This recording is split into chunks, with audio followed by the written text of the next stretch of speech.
Pahlavon Mahmudning Hindistonda ko'rsatgan jasoratini bilasizmi?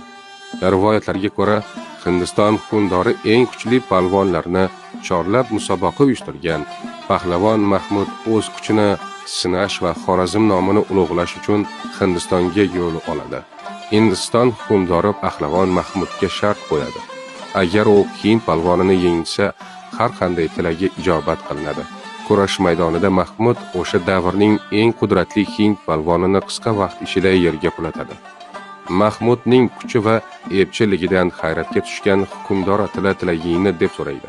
Pahlavon Mahmud boylik yoki amaldorlik so'ramaydi. U o'sha paytlarda Hindistonda asirlikda saqlanayotgan ko'plab xorazmlik yurtdoshlarini ozod qilishni so'raydi.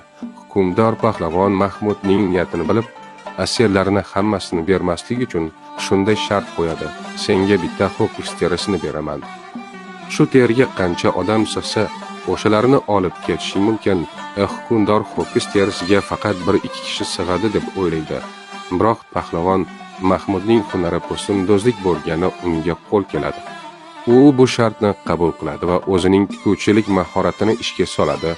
U bitta ho'kiz terisini olib, uni juda ingichka va uzun tasmalar ip shaklida qirqib chiqadi. Bu uzun tasmalarni bir-biriga ulab, juda ulkan bir halqa yasaydi. O'sha tasmalar bilan o'ralgan maydon ichiga barcha asirlarni to'playdi. Hukmdor uning bu aqliga tan beradi. Shart bo'yicha shu teri ichiga sig'gan barcha asirlarni ozod qilishga majbur bo'ladi. Bu voqeadan so'ng Pahlavon Mahmud Hindistonda ham juda katta hurmat qozonadi. Uning bu jasorati o'z manfaatidan xalq manfaatini ustun qo'yishning oliy namunasi sifatida asrlar davomida aytib kelinadi.